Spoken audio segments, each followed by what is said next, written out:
Ministries online course that is being created and presented by the Mid-America region of the UUA, but also in support from the FOSS Collaborative and the UUA RE Credentialing Program.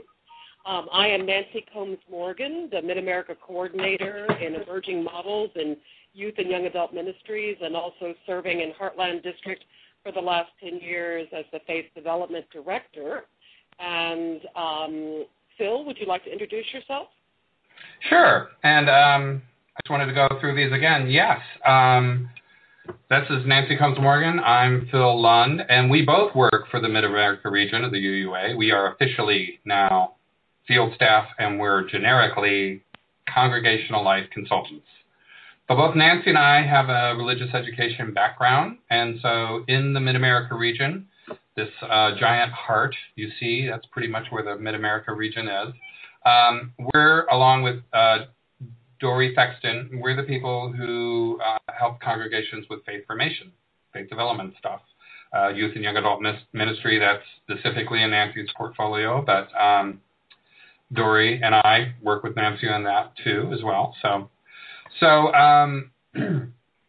for a while, we've wanted to expand our offerings of what we do online. We've done standalone webinars, and we've wanted to turn them into some more significant learning experiences. And so we decided we were going to do a Youth and Young Adult Ministry module almost. And we're pleased that we got some support for this. Nancy already mentioned, but the FOSS Collaborative, which is at Meadville Lombard, Mark Hicks, Professor Mark Hicks is in charge of that, and he's gathered some people together who are officially FOSS fellows, and I'm one of them. There's Karen Bellavance-Grace and Kat Hugh. We are all working on different projects together, and we got a grant to do this. So the money to pay for the technology and everything is coming from the FOSS Collaborative at Meadville Lombard. But we've also been working with Jan Gartner, right, Nancy, at the UUA credentialing headquarters at the UUA. And we've talked a lot about this need for people to be able in the credentialing program to either get their competencies or if they're just starting to get some of those relevant training opportunities. And so we've designed this to fit in with the credentialing process. So that's the people in the credentialing process are the ideal market for us, but it's actually open to anybody. But we'll be talking a lot about how this works with the credentialing process. Go ahead. Point. Sorry, Phil. Just to chime in. When I sent out the initial email asking for participants coming from the RE credentialing program, I referenced that I, too, am also in the process of getting all my paperwork in and joining in. So I'm hoping you all have a sense of a shared learning community in this endeavor. And Phil will be talking a little bit more. This is the first in a series of these online courses, which is a more in-depth opportunity to have great learning community opportunities to connect and share, and also to get, honor and credit towards your portfolio. Indeed. So we're really thrilled about the opportunity to do this. And I just wanted to run through a few things. First of all, we want to thank you in all of these different languages. I think one of them is Danish. So anyway, we want to thank you because you're really going to help us out here because we're doing a couple different things. One, we're just trying to build what would be a structured learning experience or a relevant training opportunity for people in the credentialing program, and that's the content side of it. And you're helping us. You'll help us decide, did this really help you along with your credentialing process? We'll be able to, assess what we did here, and it'll help us do a better program next time. So we appreciate that. But also we're trying out lots of new technology. And, some of it's going to be easier to work with than others, and we're just all going to be patient with each other. But we're really thankful that you're going to join in and help us with this.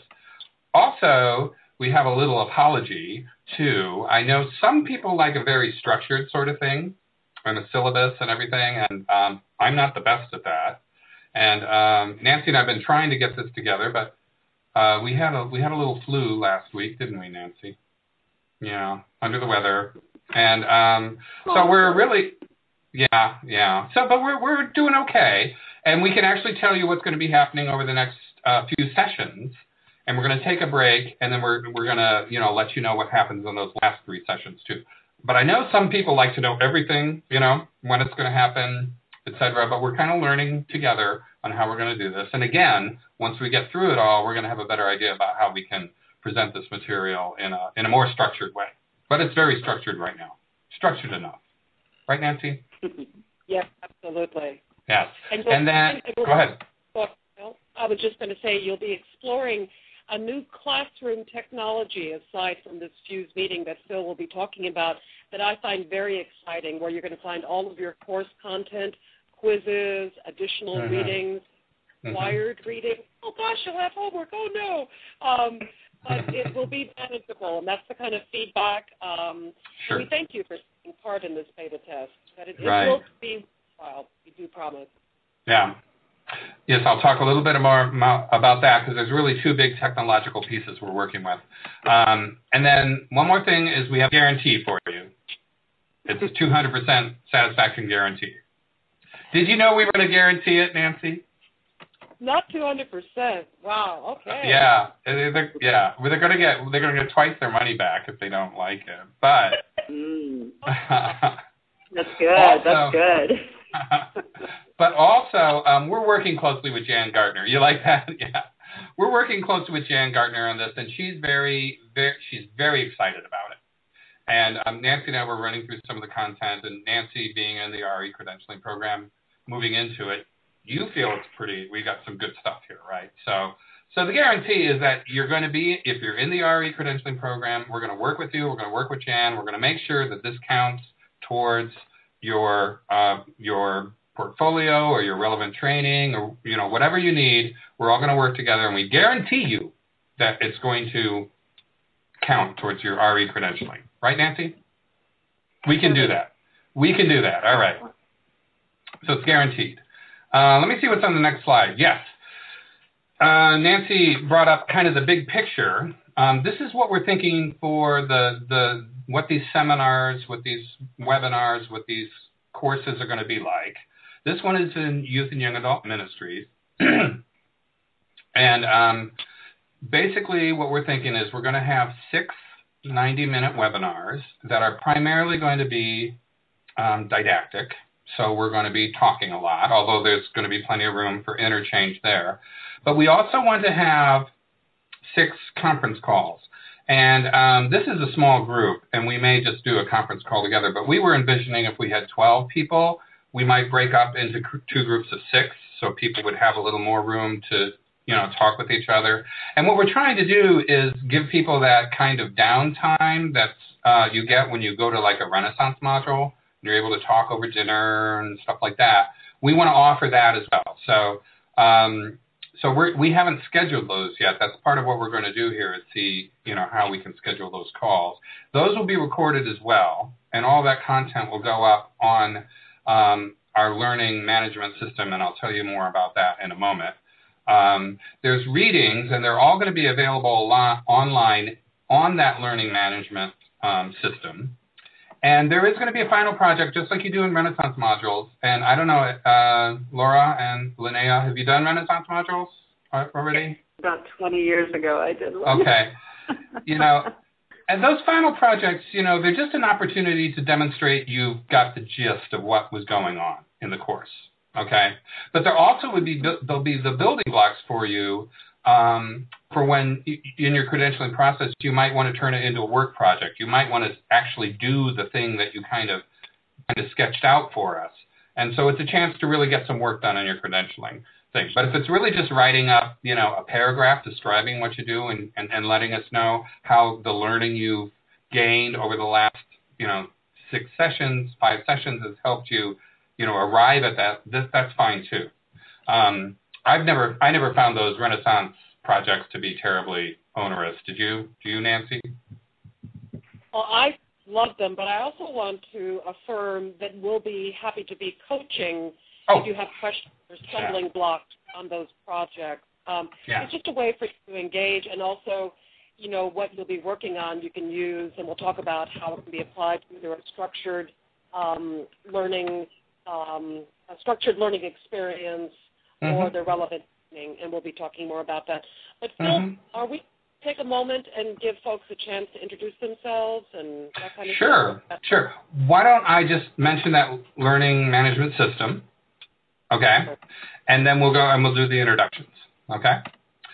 Yes, the recorded webinars, the recorded audio, the recorded conference calls, and the readings are all going to be up on something called litmos.com. And I believe I sent people an invitation to that. Does anybody remember that, or did it get lost in your spam folder? Yeah, I got it. Did you get one? Okay. I probably did. I can search for it. Yeah. What I did is, it's called a light learning management system, and of course, light is spelled like light beer, right? Okay. And what that means is, it's not like what a university uses, because they have to track, people for 4 years and all sorts of portfolios and keep track of their grades and stuff. We really just need to keep track of what's going on with this one course. So everything for the course is going to be up there as modules. So like when there's a live session, there's actually a module that says live session, and it tells you how to access that and when it is. If there's recording, that'll be up there. These readings we mentioned, they're going to be up there. Nancy will send an email out telling people which readings we want them to take a look at before Saturday. And they're just brief articles. They're just excerpts from books and very brief things that will be parceling out between each session.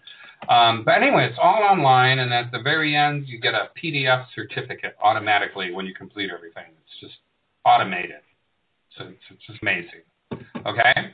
So that's one of the things we'll be exploring, though, this light learning management system. So the two big pieces of technology that I mentioned are this Fuse meeting environment that we're in, and then also the Litmus light learning management system, or LMS, as we say.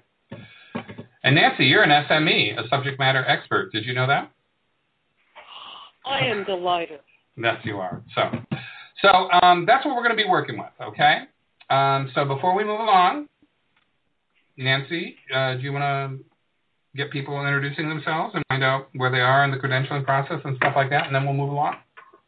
Yes, and as I mentioned earlier, in addition to getting to know Laura and Linnea a little bit better and getting a sense of who they are, I was going to reference the other folks who will be a part of our learning community. So Laura, tell us a little bit about yourself and why you're interested in this course and where you're at in your credentialing and anything else you'd like to share. Sure. I am the Director of Religious Education at the Exeter Unitarian Church in New Hampshire, and this is my third year there. I am really excited about this and the other courses coming up, so I'm very happy to be part of this because I'm really excited about starting this off and what you have coming. So I am kind of in the middle of the process. My intended interview date will be spring 2014, so I'm doing lots of furious things. So in the process, you've already done those 5 relevant trainings? Yes. You've done the Renaissance modules, yes. And we'll go into a little bit more about this, but this is an opportunity for you to count this as a structured learning experience. Right. RTOs and SLEs. Let's call them that. There you go. Okay. And we can't see you, but we know you're there. Linnea, would you like to introduce yourself? Sure. I'll try and figure out the video part of it for next time. My name is Linnea Nelson. I am the DRE at UUCF, which is Unitarian Universalist Congregation of Fairfax in Oakton, Virginia. I've been the DRE since August, so I'm very new. Jumped right into the credentialing program. As I mentioned, I took a Renaissance module 20 years ago, so maybe there was something way back then that was saying someday you'll go into this work. I'm an educator by trade. I've taught and been an administrator in various roles, and I've been a member of our congregation for 16, 17 years, something like that. So my children have gone through the program, and I have a 16-year-old who's currently in the youth program and absolutely loves it, feels it's a really key part of his life. So I'm grateful for that. When I was hired, we do have a youth ministry coordinator who's been there for 3 years. But when I was hired, this piece of it was something that we really, really wanted to focus on. So both of us are focusing on our youth ministry. And I just jumped in and started a bridging program with the new bridging handbook that Y&YA put out, and getting to know some of the seniors and thinking ahead to what their young adult ministry will be like when they head off to college or whatever their next step is. Welcome. Our other registrants who couldn't be with us tonight. Nancy, can I just ask Linnea a question then? Of course. Okay, so you're just starting in the credentialing program, is that my understanding? And yeah. Go ahead. All right, so you haven't taken a Renaissance module since the one you took 20 years ago? Correct. Okay, so in your case, this could count as one of the relevant training opportunities when you need to get the first 75 hours of training when you get into the program. That's great. Well, I'm actually in the program, accepted, just talked to my mentor. Right. So I guess I'm officially in, and yeah. this, will be my first. Oh, no, actually, faith formation, Jan told me would count as well. So this is now that counts. We wanted to be the first one. We wanted to be the first darn. But, and then the one caveat about that is there is a youth ministry module, and Jan wanted to be very clear that they both can't count for that 75 hours. So if you do one or the other. Yeah, but they'll still count later on as a structure. You can use it, but they both, So as you look at your Renaissance modules that you want to take after this, or if you want to take more of these, you don't want to overlap at that point when you're getting your 75 hours. They want to see you doing different things there. Great. And if you happen to do, like if the youth ministry is the only Renaissance module, the only one near you, and you do it, that's fine, but you'll decide which one counts for relevant training and which one counts as a structured learning. Does that sort of make sense? Yeah. And we'll go over that a little bit more too. We just want to be really clear about that because it's like, we want to be official here and stuff. So, right. Well, thank you. That makes sense. Yeah. I'm glad you're both here, and Nancy now is going to tell us about the people that we've invited who I think said they would be here in the course, but they just happen to not be able to come tonight, which is okay.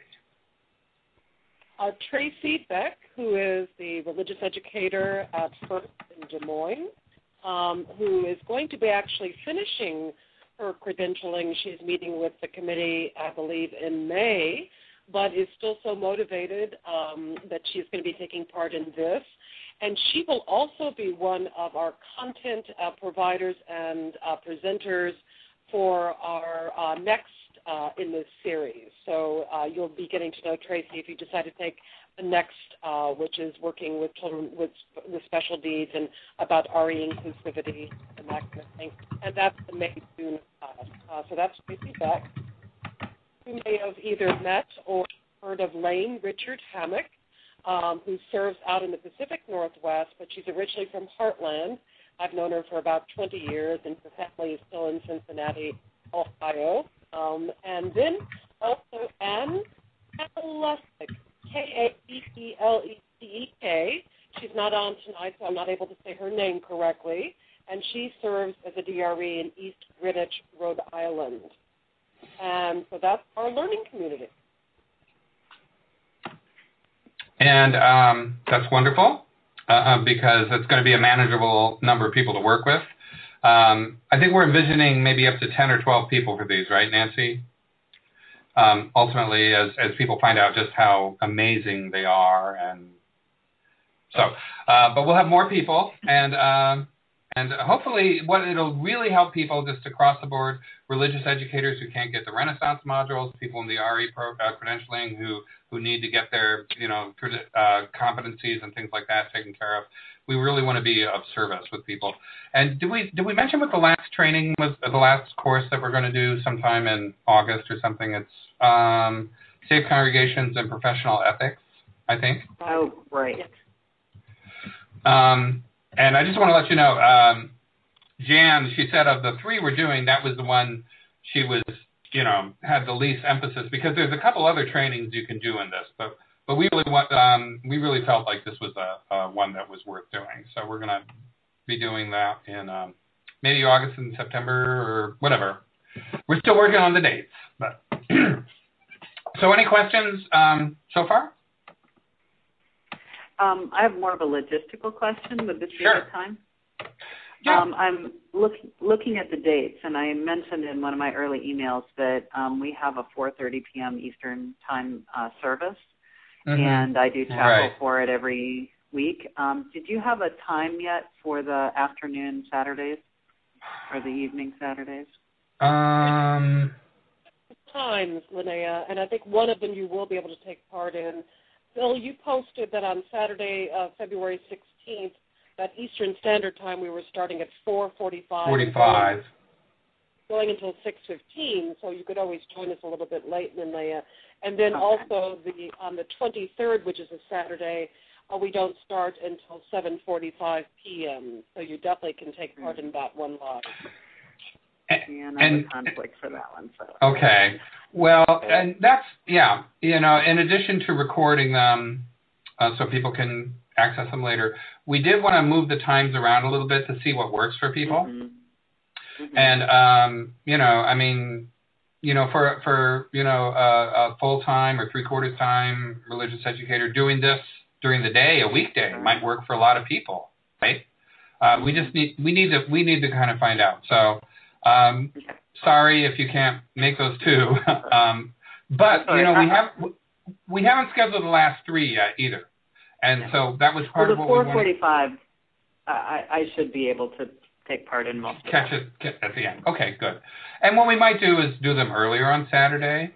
Who knows? But once we've done a few of them, we'll confer with all y'all and find out. Maybe we'll switch up the times again, and that's one of the reasons why we didn't have the syllabus with everything laid out. We're going to kind of learn as we go along together, because we do want to be as accessible live as possible, right? Okay. And I'm very willing for the small discussion of, we are a small group, but for the discussion interactive, we could perhaps send out a meeting wizard or something where we could really find times that work for everybody. But for class sections, it does help that Phil and I do have, specific times and targets to kind of keep to those that we have so far. Well, thank you for the question, and we'll keep working on that. Should we move ahead? Okay. So I don't even know what the next slide is. Oh, great. Yeah, it's the course outcome. I'm going to give this to you now so you just kind of know that final project sort of thing. By the end of this course, students should be able to design, implement, and assess a developmentally appropriate faith development experience, rite of passage, worship service opportunity, or learning experience for youth and or young adults. Now, some of you might have already done that. That's fantastic. Then you just, you know what these things are like. And basically, it's just to talk, be able to tell us how the learnings that you've gained through this course help inform how you're going to do that. And I'm going to go through now the various credentialing requirements, and that'll kind of give us a sense of where you are and what you might need to be able to demonstrate, depending on which part of the credentialing program you're in. And I didn't quite get that exactly. So is everybody in the associate level? Laura, is that what you're signed up for? Associate level? Credentialed level. Credentialed level. Okay. And Linnea, what do you? Okay. And credentialed? Yep. And Nancy, credentialed for you? Master's. Yeah. Master's. You didn't see me do that. I went, ooh, you were looking down. I was, ooh. You all may have to separate Phil and I. We have a little too much fun. Okay. So I might be overdoing this, but I really would want to be clear about this because we are trying to make sure that this, totally fulfills the requirements for the RE credentialing. So as I said, this is going to, shake out two different ways for you, either as a relevant training opportunity or a structured learning experience. And the difference basically is if you are just starting and you haven't got that 75 hours yet, when you get the certificate at the end, you can turn that in to Jan Gartner and say, look, I did 15 hours in Youth and Young Adult Ministry, and she'll accept that as one of your relevant training opportunities. Actually, I have a little, let me see here.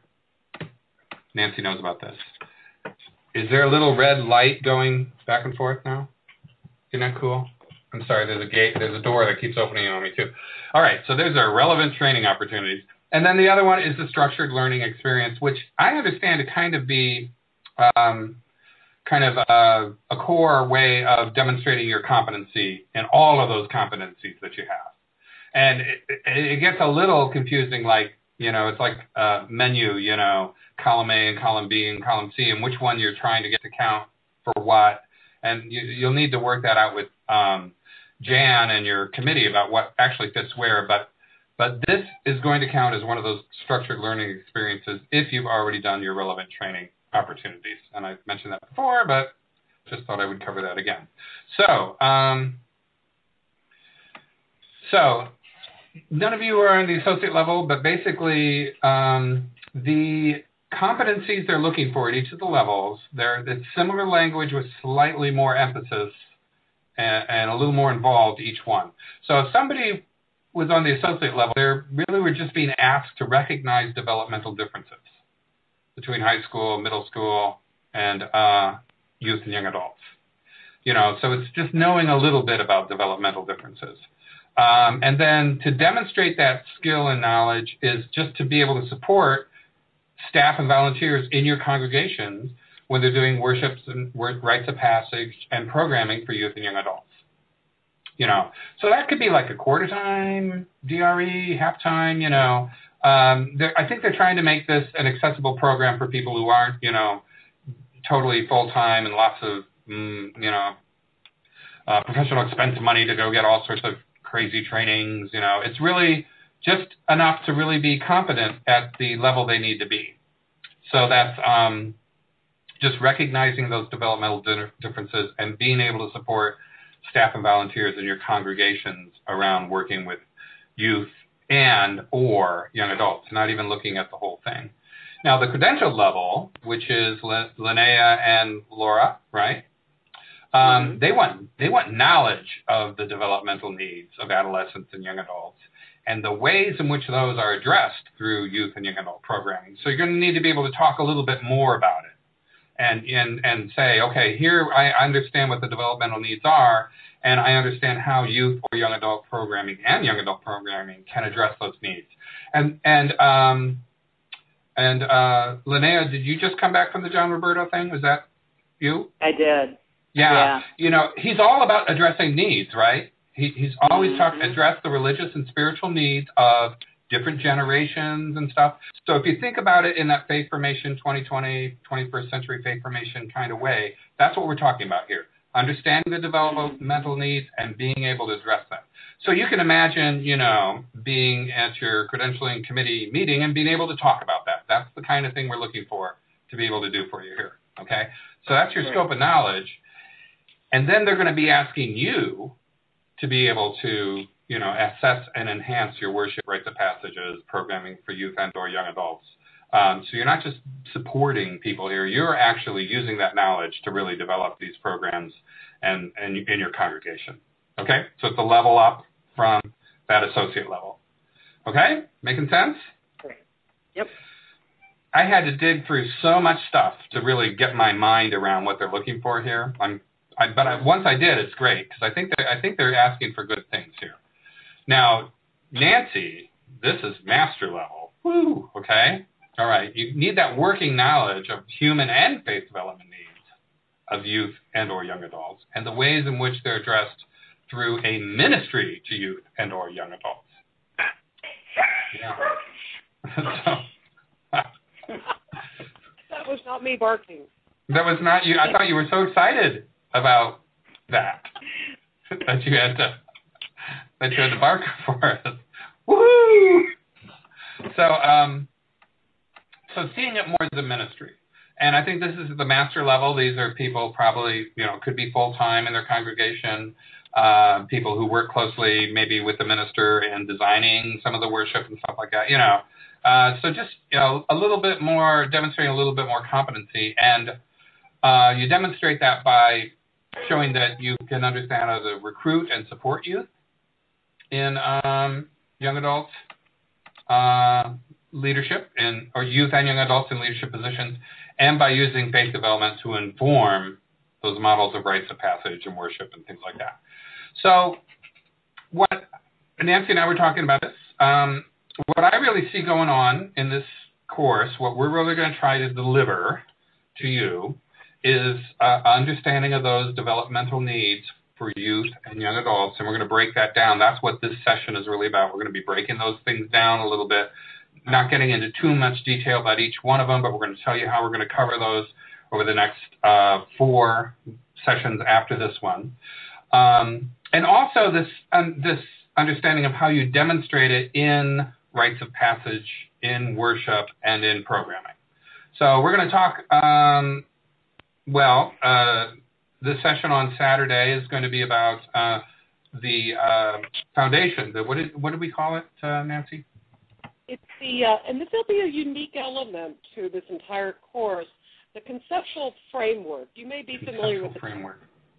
Yeah, the conceptual framework for Tapestry of Faith. Right. And the components are going to be woven through, so there's direct linkage in all of our discussions on human development from early adolescence to young adulthood and young adulthood. We'll be talking more about that. Right. So that's going to be the distinctive UU flavor to this, is looking how the conceptual framework of Tapestry of Faith interacts with the developmental needs and where it works in worship, where it works in rites of passages, where it works in youth and young adult programming. Does that sound about right, Nancy? Absolutely. All right. So we're going to be just so smart when we're done with all this. People will be amazed. Oh. Okay, hold on, honey. I'm teaching a class. Okay, all right. There was just one. There was just one in there. It's Sandy. Yes, I do. Not to worry. And you can in the clinic on the refrigerator if you need to. Thank you. That was a puppy in our household who just broke in to some medicine for our older dog. We're giving you an update. Aww. And Beloved is concerned that our puppy ate the medication for our older dog, but luckily there was only one. And now back to our program. Okay. This is interesting since we're doing this at home. I think we're going to get to know a little bit about each other here, which is okay. Because I think my son might be coming by, I don't know, before bedtime. But okay, so what we're doing is really looking closely at what those competencies are in each of those levels. Hopefully, we're gonna allow you to kind of settle into the level that you feel you need. It sounds like it's associate level or credential level, probably for most people in the program. Like Nancy said, we want to work with you too. I mean, if you've got questions about it, how's it going to work with putting together your portfolio and everything, that's really a lot of what this is about. Is we really want to be of service to you and help you with that process. So if you have questions like, what are they really going to be looking for? We're going to hopefully be able to give you some of those answers. And in fact, that's what I wanted to just go over with you here. When you get done with this, to demonstrate the competency, now, as I said, if you're just, this is going to be the relevant training opportunity, the certificate that says you did this and got your 15 hours of training, Jan is trusting us to be delivering the content, and she'll accept that. But when you're demonstrating your competency, you have to do a few things. You need to do an overview. You need to explain how the structured learning experiences work for you. And if you decide to make it part of your work products and your portfolio exhibits, there's work that you need to do with that.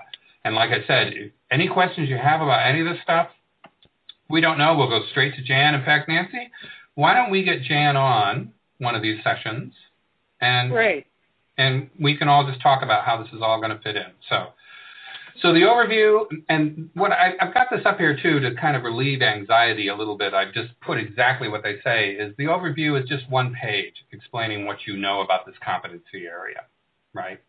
So the readings we do, the notes we do that you have for this, the outlines we can provide you with an outline. That's going to be kind of what's going to help you write this little overview of what the training did for you. The structured learning experience, when you put this in as part of your competency, is they want a little more writing. They want you to write a paragraph describing the learning experience and its value to you. And again, it's not very long, 50 to 100 words. And they want you to reflect on it, and then they want to know how you integrate that into your work. Okay, so it's theory and practice. And again, it's not that much, 125 words or so. So just give you some idea of how you're going to package this for the credentialing committee. Am I on the right track here, Nancy? Does this sounds right? Yeah. Yes. And then if you are going to make a work product out of this, you would actually do one of those things, the rites of passage, the worship service, the service experience. You would describe it, and then you would actually kind of analyze it. The relevance to your competency. You would show how what you did and the learning you have around that competency played out into that piece of work that you did, demonstrating that. And that's a little bit longer. You got the 125 words there, and that's it. It's not that bad. So you write up what you did, and then you write up how it shows that it was relevant to the competency that you're claiming. Okay?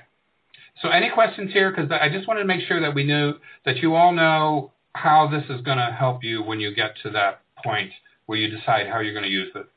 Any questions there so far? I think it makes sense. Thanks.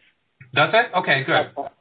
Yeah. It's helpful. As Phil mentioned, you will have a copy of this PowerPoint if you need a reference point. And then Jan is very involved in our process. In addition to having her come on a future session, I'm sure she could also help very quickly respond by email if you have a particular question. Sure. Yeah. I mean, our goal is to make RE a credentialing program as accessible and low cost and, as painless as possible. I know it's painful just lifting up all that paperwork that you have to mail off at the end. That can hurt your back. But, other than that, we want this to be a good process for you. We're really committed to that. We're making a very small carbon footprint in addition.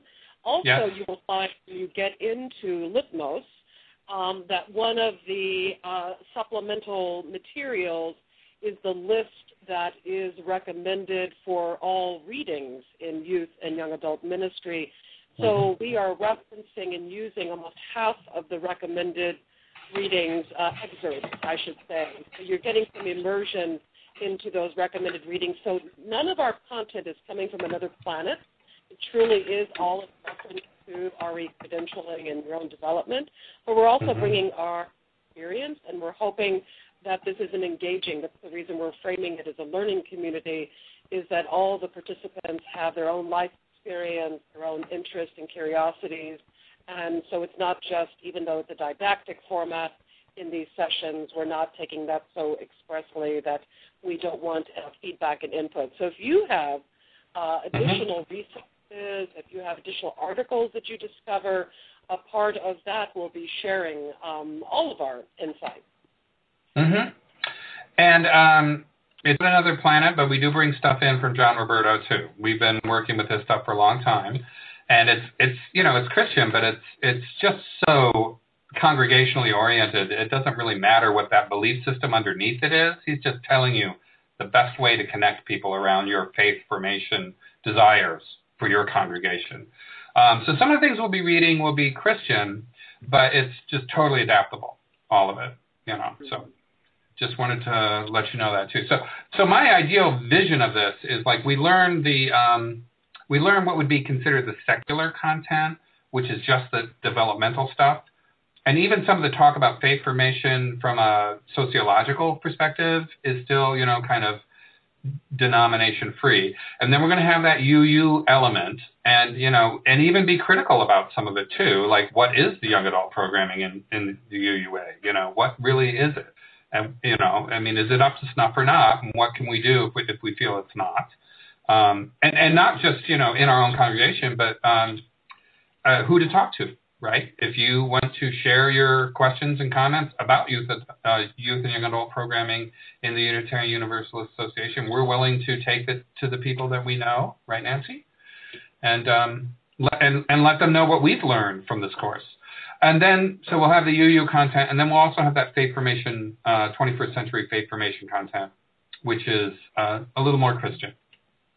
And in all of that stuff, hopefully you'll be feeling very confident about this. And confident and happy. So the first thing we have, we're actually going to move into the actual nuts and bolts of this, the faith development, human development aspect of it. And we're not going to go into detail about each one of these, but there's been a huge shift over the last few years around this stuff, and we want to be very clear about what this shift is. So this first slide about adolescent development comes from Tracy Hurd and her book, Nurturing Children, Nancy? Yes. Whoa, look. Nurturing Children and Youth, a developmental guidebook. This is in many sections of RE credentialing recommended reading. It's not just in the Youth and Young Adult Ministry section. It's also on the PDF list that you have when you get into Litmos. And as we begin this, Phil, I have a centering reading from that. Excellent. Why we're looking at human development so closely. It's something that's not often offered in other continuing education opportunities for religious educators, this focus on human development. Tracy says, nurturing a child or a youth's development requires us to recognize when they are able to take freely from the environment, gathering what they need to thrive, and when they cannot. It's a dance of continual adaptation, imperfect artistry at its best. Neither children nor adults who care for them remain static in their development, adding to the swirl of interaction. We prepare for what typically happens and expect the unexpected.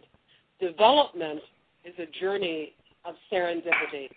Every child, youth, promise it's not much longer, every child, youth, and young adult deserves to be held in love in the fullest, most active sense. As parents, teachers, clergy, and community members, understanding the developmental path of children and youth and young adults can be a tool for making sense of everyday extraordinary moments we share with people that we care most about. Our Unitarian Universalist faith provides a guide for values on our paths of mutual discovering. So nurturing requires an appreciation of the strength and fragility of each person's life unfolding. And so I think that's a great framing as we begin to look at some of these adolescent developmental and overall human development as we go through these courses together. And that is really an important text. If you haven't seen it or read it already, I'll just show it again. Nurturing Children and Youth, a Developmental Guidebook. Thank you, Nancy. And yes, we do have some PDF sections from that book. One of them is a very nice breakdown of these three areas, which I'll talk a little bit more in a second. But, early adolescence, middle adolescence, late adolescence, what those needs are, how you can help address those needs. It's great. It's wonderful. I had the honor of working with Tracy Hurd for a while. And she was a developmental psychologist, so she's just excellent with all this stuff. And that book is fantastic. But you don't need to go out and buy it right now if you don't have it, because you're going to be getting, hopefully, we'll have sections for all these. Nancy, you were able to get the young adolescent section. We'll have PDFs available for all of them. Yeah. And so the reading for this Saturday is one of the chapters, which we right. have available at most sites. Right. Yeah. And we'll send an email tomorrow telling you exactly what readings to get from the website and everything. So if you don't have the book, one of the goals for us here is that you're going to be able to just do it all by the readings that we have up online. Okay. And if you get them on your iPad, they just show up right on your iPad. You can read them right there. It's just amazing. So I don't know if you all know kind of the history of, where adolescence came in, but, before the turn of the last century, there was childhood and then adulthood. And people began to start saying, wait, there's this whole period in between there. And as, like psychiatry and psychology grew into a field, this idea that there are these developmental stages and that adolescence was one of them really solidified and took hold. And so the notion of adolescence is not that old. Those rites of passage that 13-year-olds went through were usually just to welcome into adulthood, boom, adulthood, right? But in Western culture primarily, there was this, idea that there was this stage of adolescence that wasn't quite childhood and it wasn't quite adulthood. Since then, it's been broken down even more into these three stages: early adolescence, 12 to 15, middle adolescence, ages 15 to 18, and late adolescence, 18 to 22. And Nancy, have you read the Sharon DeLuz-Parks book, the Big Questions, Worthy Dreams? Yes. Yeah. Also, I think. Go ahead. Go ahead. No, I was just going to say we'll also be referencing Jeffrey Jensen Arnett's work in Emerging Adulthood, which is looking at the ages 18 through the 20s as a new category that you're going to hear more about. Actually, it's about 10 years that he's been writing about that. Yeah, right. And, so some of these books are really good about, teasing out these differences between each of these stages within that larger developmental stage. And, if you think about it, the difference, Laura, Linnea, do you do OWL in your congregations? Yes, we do. Yeah. Do you do the junior high one primarily? Right. Yeah. But, and the senior high... We do junior high. We just added the 10th through 12th grade, and we also do 1st and 6th. Excellent.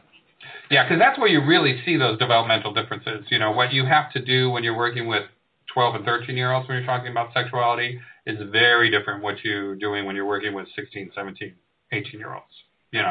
That's one place that it really comes out. But, there's all sorts of psychological, developmental differences going on that we'll talk about as well. But as Nancy mentioned, we're also going to be getting into, of course, young adulthood too.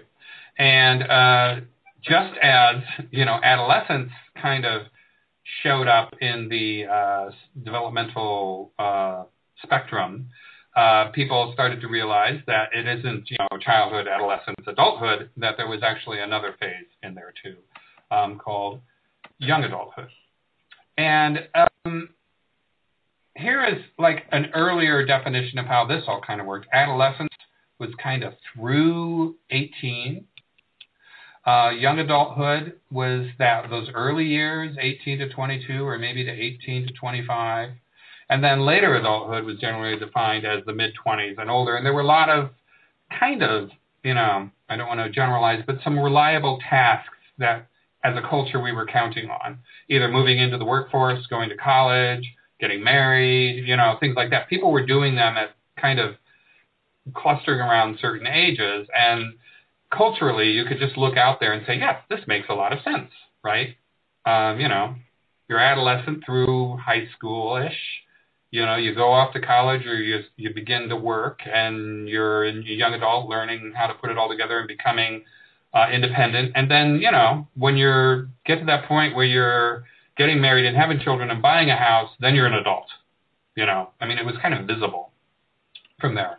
But what's happened, and Nancy alluded to this earlier, is that just as people saw adolescence at the beginning of the last century, researchers have begun to define young adulthood as its own developmental period, and they were referring it to as emerging adulthood, the frontier of adulthood, or the earlier, or they used to say the novice phase. And so here at the start of the 21st century, researchers are creating a new field around young adulthood, just as at the turn of the 20th century, researchers defined a new field around adolescence. So for me, that's kind of exciting, is that, you know, we're moving beyond the idea that young adulthood is just this one huge thing, and we're actually beginning to separate it out a little bit more like we've done with adolescence. And so for the purposes of this class, we're going to be talking about these 4 ages, these 4 stages. And the early adolescent stage, which was at 12 to 15, the middle adolescence, which was, 15 to 18-ish, the late adolescence, which people would have called 18 to 22, but now people are saying that's actually that emerging adulthood phase, and they'll put that in the 18 to 25, 26 range, and then really what's left is young adulthood. And so when you look at the UUA's old range of ages when they talk about youth ministry and young adult ministry, it really did, you know, what was youth ministry, Nancy? 12 to 18, sometimes 12 to 20? In terms of youth programming, technically 14 to 18, but yeah. The young adult range is the one that comes... Everybody went, ah! The 18 to 35. They were calling them. Feedback from Linnea and Laura of what their experience has been in thinking about young adults in this very broad range. Yeah, were you aware, I mean, that the UUA, you know, kind of was saying young adult who was 18 to 35? Laura? Yes, and we've had a lot of discussions about that. Yeah. Yeah, what have you felt about it? I mean, I find it difficult to work with myself. Yeah, we had kind of relabeled it internally. I was working with some language and thought maybe it's early young adulthood and later young adulthood or just young adulthood. So I like this language of emerging adulthood. That helps to fill in that gap. Yeah, it does. And we were just trying to think that someone who is single and has not had children, doesn't have maybe a committed partner, might be more of a descriptor of that, what do you want to do on a Saturday night, versus the maybe adult who could be 25 but could be 35, who just maybe has more of a family lifestyle, that might be more the divider than the actual age, as we started to think about it. Yeah. I hear, that you had to, in your own conversations, really parse out this difference. And I hope it is good news to know that developmental psychologists have been working on this, and they actually have some very significant things to say about that emerging adulthood age. That I think is helpful to us, too. Laura, have you done any young adult ministry, or just aware of this age range and the difficulties that it's caused? Yeah, not too much in that age range. We are hoping to attract that age range. The 18 to 25, the emerging adult? Right. Yeah. I think what's so helpful, especially Tracy Hurd's book now, of course, she only goes up to this late adolescent and then early, very, very early. She goes up to 22. Yeah, right. But I think what's so wonderful about how she organizes it, and it's something for us to think about when we talk about 18 to 35, is how do we actually find ways to support people going through those ages. And if we think about their moral development, ethical development, spiritual identity, all of those pieces, it's quite distinct if you have young adults who are raising small children, or if you have young adults who perhaps are deciding to travel the world as single people, maybe putting off college, or young adults who are choosing to stay at home and maybe work for a few years before thinking about, higher education. I mean, each of those sort of life choices often brings a new way of thinking about themselves, that if they are in congregational life as religious educators and as religious professionals, we have to find ways to support them. But it's also important that we're aware of what their human developmental needs are. And I think that's what's so important in all-stage series. You become aware, but you also look at the distinct elements. So I think that's what's really neat about Tracy's, the way she approaches it. Excellent. Thank you. Yeah, and what I want to share with you something I just found, and it was in one of those Christian resources actually, and I think it's very useful still, of course. But I just found it, and it helped me a lot think about this divide right here, because I think one of the reasons they called it emerging adulthood is we don't want to be calling 25 and 26-year-olds adolescents still. You know what I mean? It's like, oh, we've just decided to extend your adolescence until you're 26. Like, no, you're struggling with issues around adulthood. And this could go on for a while now. Those ages are just general, targets to kind of say it's somewhere in there. But I think there is something that happens here between late adolescence, emerging adulthood, and adulthood. And that is what I found, this great, just a couple things from this resource that I'll share with you later. There are two broad assumptions that define adulthood in our culture. And they're in the first person here. I know and am fairly comfortable with who I am, and I am willing to take responsibility for myself. And I think those are the developmental tasks the primary developmental tasks leading to what would be called adulthood. And I think what used to happen is this sense of taking responsibility that was demonstrated by getting married, or having children, or buying a house. Well, it's for all sorts of reasons, economic reasons and just cultural reasons. That's one of the things in John Roberto, right, Linnea, the change in family structures that are going on right now. People are marrying later, having children later. Yeah. Right. Yeah. And so, that outward invisible sign where you're saying, I'm going to take responsibility, those signs aren't there at the place they used to be. Does that make sense? Mm-hmm. People getting married when they're 25 or 26 and having kids before they're 30, that's not there anymore.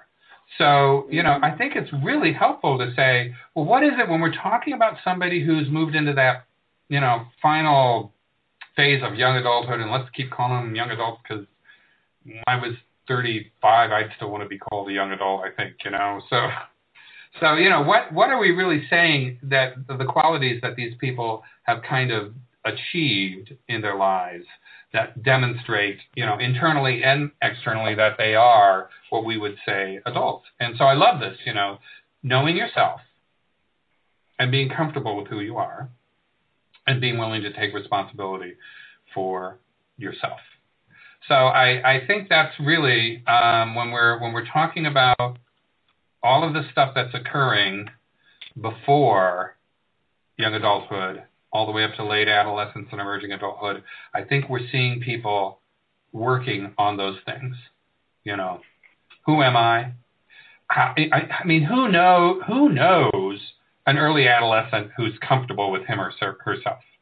it's hard, right? Your body's changing. You're thrown into middle school, you're so, So, that's really hard. But it is wonderful when you start seeing those middle adolescents kind of really grow into who they're going to be, and you start seeing some real power, happening there. And I think that's that whole idea of youth empowerment. I mean, it's really there, right? They're starting to say, yeah, I can do this. And it's great to encourage that. They still need the structure, the container. They still need the guidance. And then it's really just amazing to see them go off and do those kind of experimental things to really find out who they are and how to feel comfortable with who they are, to do some things that they have to take responsibility for, and seeing them starting to do that. And then we get to that place where, I think they've moved into young adulthood of this culture, So I love those questions, or actually those statements. They're done as statements. And I think that's going to be really helpful for us as we think about, okay, we're talking about those first three levels, and then what are we talking about after that? Because it seems awfully broad, But I think these are really the significant things we're looking for. And I also want to say, keep rites of passage in mind as we think about these things. Go ahead, Nancy. Could you go back to 27 for a second? Sure. Well, you're a presenter. You could do it. I could. I think it's important to weave in, and this is a strong element of our Unitarian Universalist faith, that one of the distinguishing characteristics with us and our partners in UCC is that we actually intentionally work in our congregations on comprehensive sexuality education, not just acknowledging these developmental stages, but nurturing in a very, very purposeful way, in a very informed way, where we really work with our OWL trainers to make sure that they have grounding. Now, I think the piece that there's been a bit of a divide, is that all of the sort of other types of faith formation experiences that our early adolescents, middle adolescents, and so forth are having, their content may not be as particularized as our OWL. So I think maybe your observation, you're showing you're learning about this, and this is also something that I'm thinking about, is how incredibly important it is that we use OWL, and that OWL can be a source of our further continuing ed, even if we just look at the source materials about these issues in human development. So that's wonderful, Nancy. And I love that this perspective is coming from you as somebody in the credentialing program. And so you see how kind of knowing that that material from OWL will be helpful. Are we going to be able to access some of that here? Yes, I can link to that a little bit. I was waving to Laura's. I was too. Okay. I would like to see us reference that OWL material, because you're right. There was a huge amount of really stellar work put into that as developmental growth, right? Not just physiologically, but emotionally and spiritually, right? A brief sidebar, in Mid-America, there have been a lot of young adult groups and campus ministry groups who have a real interest in OWL, because it's a form of small group ministry. So I think we're doing more, and hopefully your congregations or your districts or regions will be thinking more and more, encouraging congregations to offer the young adult OWL. So put in a plug for that. Right. We're hoping to do that next.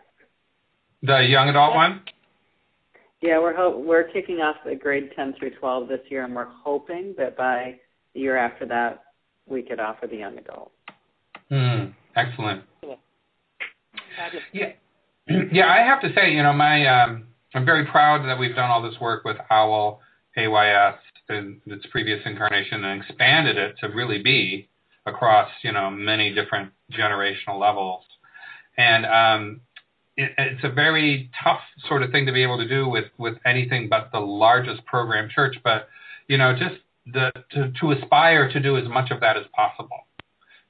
If you can do it with the K1s, and if it's even just helping the parents talk with the kids, to get that basic stuff, to read through It's Perfectly Normal with them, and all that other stuff.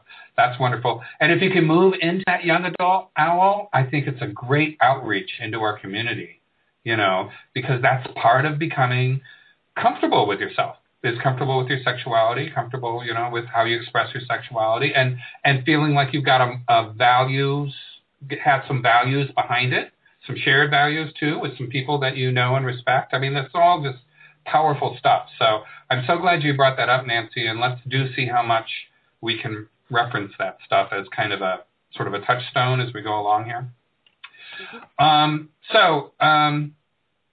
Yes, you're going to have these slides. When we get done here, I'm going to upload them onto the Litmos thing, and we'll have a chance. I got 2 after the hour here, so we're going to have some time when we're done to talk about a few things in terms of logistics and stuff like that. But what I want to present again then is just this course outcome, and I think it's kind of, I'll say, seasoned by where you are in the credentialing process, if you are associates, credentialed, masters, if you're doing this as a relevant training or a significant or a structured learning, so that's where the variations come in here. But by the end of this course, students should be able to design, implement, and assess. And we'll talk a little bit about some easy ways to assess things. It's very important to do assessment as you do anything. I mean, it's one of the best ways to learn and grow. Developmentally appropriate, so all this emphasis on the developmental stages is going to inform that. Faith development experience, rites of passage, worship service, service opportunity, or leadership experience. We'll be talking about how those things function in our congregations and in youth and young adult programming for youth and or young adults. So what I kind of envision, excuse me, when you think about doing a project, almost a little grid where you could say, I'm going to do something for young adolescents, I'm going to do something for middle adolescents, I'm going to think about something for young, emerging adults or for young adults, and I'm going to think about a rite of passage or a worship service or a service opportunity. And kind of, just be thinking about where do I want to work on a project? And it might be informed by where you are in your work, in your congregation. You might have, something coming up that you need to work on, and you can kind of focus on one developmental stage. Or it might be something that you wish you were able to do in your congregation and haven't been able to do. Or it may be something that's just really out there. Like I would say, what would a rite of passage between emerging adulthood and young adulthood look like? I mean, that would be a wonderful thing kind of to experiment with. Thinking about those questions maybe, so, whatever, it might be a theoretical thing that you would just, what would that look like and how would that work, So I think that's why I'm excited about this idea that there's this new developmental stage, because it opens up all sorts of opportunities for us to think about how we do faith formation and how we do our ministry. So. Again, just to chime in, and you'll hear more about this on Saturday session, but whatever your project is, I'm really hoping that you demonstrate where it fits into the 4 strands of the Tapestry of Faith, a conceptual framework. You have in the PDF form in your Litmos site, but just to remind you, that's ethical development, spiritual development, religious identity as a Unitarian, post-religious identity, and faith development. So just kind of thinking back at the framework of how you're linking this on your project, I think it will just our committee. I don't think a lot of that needs to link. You're cutting it. This with how much I sing the praises of it. The Tapestry of Faith, right? The vision, the conceptual framework, the vision. Yeah, and I'll just let everybody know, those who are here and those who may be joining us later. Just let everybody know what the next session exactly is going to be about. We're going to look more closely at early adolescence, or the young adolescent, as Tracy Hurd calls it. And I'll be doing a bit on that, and I'm thinking maybe a half hour, Nancy, 20 minutes of the developmental stuff.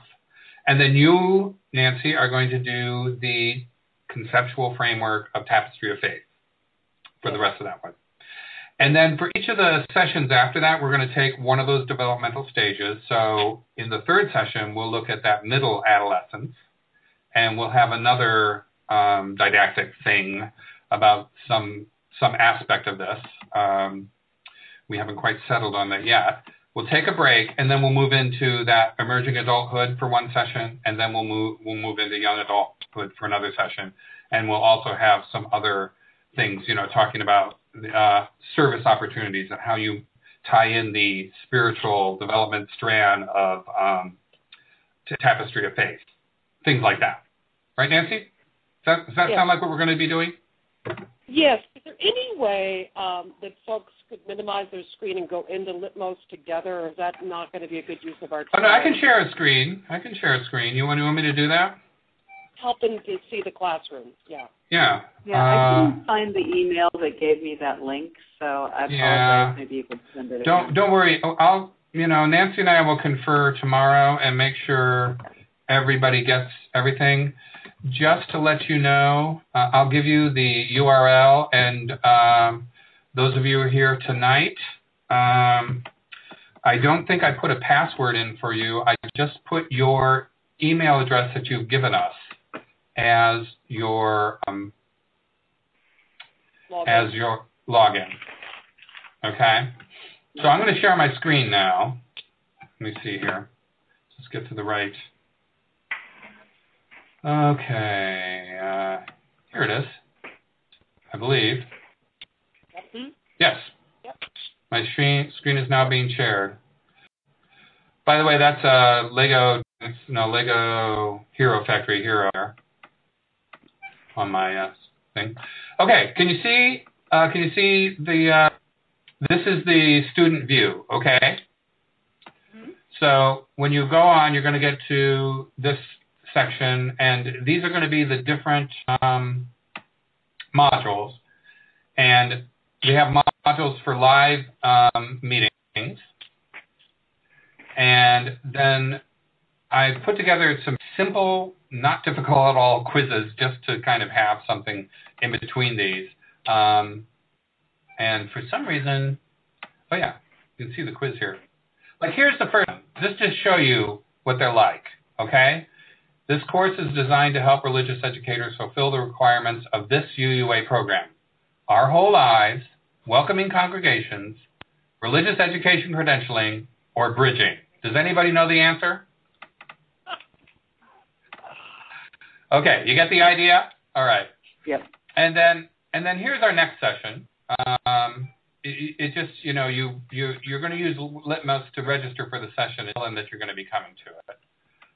And we don't have, this is not perfect. We're just learning how to do all this stuff right now, so bear with us.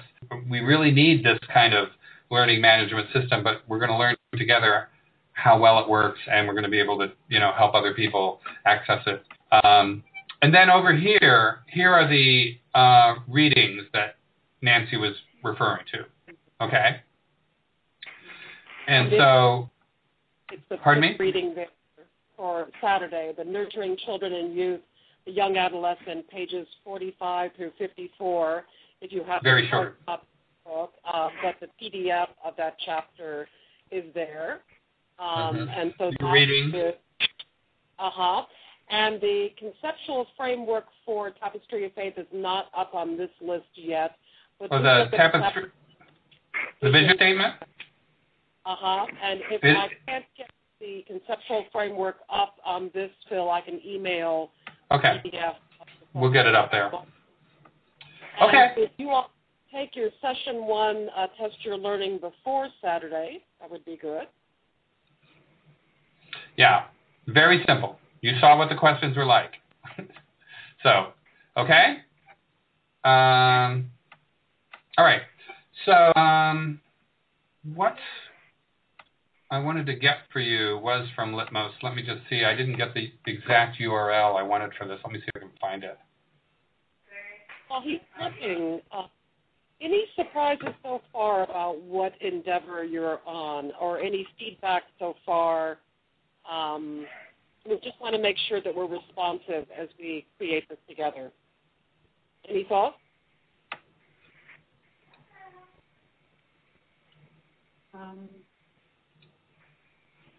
I guess the only thing that jumps out at me is when you've mentioned a couple of books, and maybe it's because I'm not seeing you, maybe you were holding up the book, that I was trying to catch the title and the author. Okay. In my notes, and I wasn't able to quite get it. Okay. Sure. Can you put that? I do have all of the books referenced, Linnea, in the PDF format in the Litmos. So any book that I'll be referring to is listed in those readings, but I could also type it into the chat box while I refer to it in the class session. That's very helpful feedback. Thank you. That would be great, because sometimes I'm trying to focus on what you're saying about the book, and probably many of these titles might be somewhat similar. And if they're unfamiliar, I think that would be terrific. Do you want to type that in right now, Nancy? I sure am. And that's the kind of feedback we... Thank you. Sure. That'll help us as we, kind of develop a standard operating procedure for how we do these. Well, I've got 13 past the hour here, and thank you for that point of clarification there, Linnea. Laura, do you have anything now before we go that you'd like to ask about, or question, comment? No, I'd like to take a look at the Litmos, and then I will have questions next time as I process.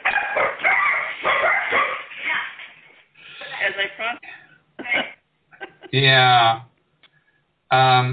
Let me just try one more time to get you the exact Litmos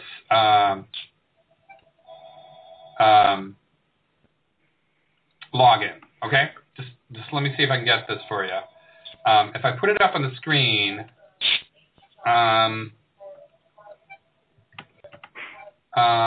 you might be able to get to it. Yeah.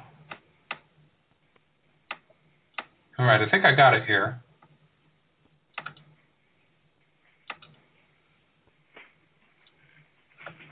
There we go. All right. Okay, y'all. This is our site, midamerica.litmos.com, okay? And I sent you all an invitation, and I used as the username the email address you gave Nancy to sign up for this class, okay? So the ones we've been sending to you.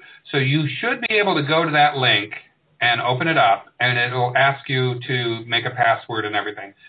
This is where you're helping us in a big, big way. If it's not working for you, you tell us. So we, because we don't know, right? We try it out on each other, and we think it works. But we want to know that it works for you, okay? So give it a try and see what happens, and hopefully you'll be able to get in on there. And we'll send an email tomorrow with more information about how to do that and which PDFs to actually download to read before Saturday. And as Nancy said, it's 10 pages tops, and it's not a lot. I have lots of recommended stuff I'm going to be throwing at you, and you check it out and see what you think of it, But we're just going to have a few very targeted sort of texts to look at as we move through this. Right, Nancy? Yes, again, repeating that we're trying to use the recommended readings so you'll actually get some immersion into those suggested readings for the RE credentialing and the Youth and Young Adult Ministries subject. Right. And Nancy's going to help with those things like, as she mentioned, the Tracy Hurd book shows up in multiple competencies. So, if you have that one, it's going to help you in different areas, not just Youth and Young Adult Ministry. Okay? Well, I've got 16 after. Quick question. Oh, sure.